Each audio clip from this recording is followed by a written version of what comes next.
the Harp of the Glen.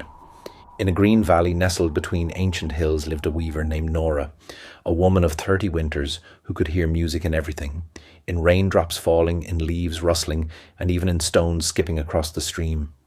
She lived alone in a small cottage near her father Tom's sheep farm, supporting herself through her craft while helping him tend the flock when needed. Nora had inherited both her grandmother's weaving loom and a precious silver brooch shaped like a Celtic knot. The old folks in the village said her grandmother had known the fairy music, and over the years they'd noticed how Nora's woven patterns seemed to capture songs within their threads. Her constant companion was a raven named Kit, as black as midnight but with one white feather on his wing. Unlike other ravens, Kit never stole shiny things. Instead, he would bring Nora curious items that seemed touched by magic. Herbs that never wilted, stones that glowed in moonlight, and once even a golden thread that hummed with its own melody. Life in the valley was peaceful until the autumn equinox, when the music stopped. The birds fell silent, the wind no longer whistled through the trees, and even the stream seemed to run quietly. The village children grew ill with strange fevers, the crops began to wither despite the harvest season, and a strange grey mist crept down from the hills. Mary, the aging wise woman who had once apprenticed Nora's grandmother, revealed that the silence was caused by the theft of an ancient fairy harp from the heart of the glen. This magical harp had kept the valley alive with music for generations. Without it, the land would slowly fade away into the mist, taking all its people with it.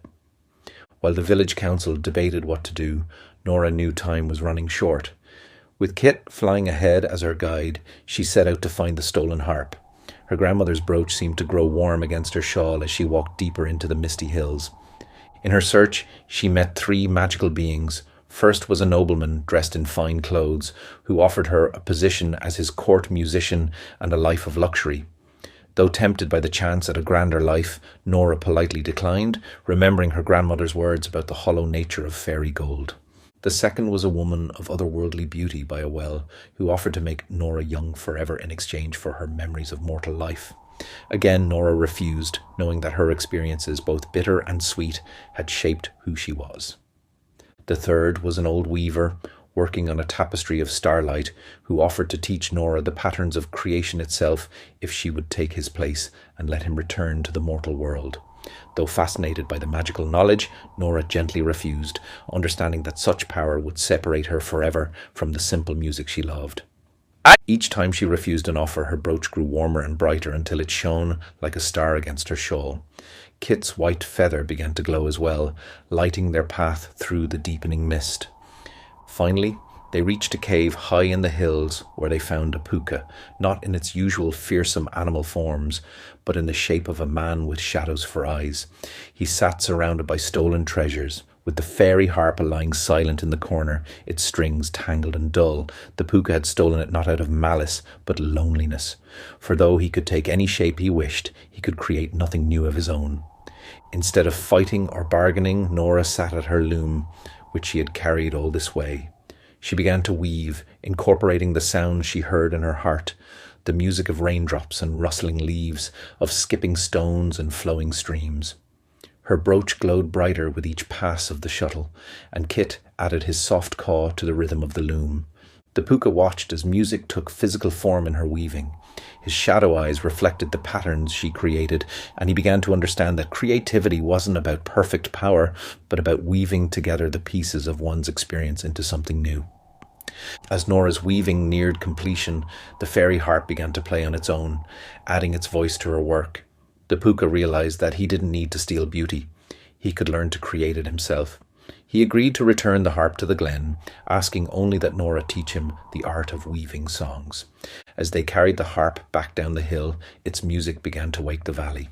Birds joined the song, the wind picked up its tune, and the stream burbled its harmony. The grey mist retreated, and the crops ripened overnight into a bountiful harvest.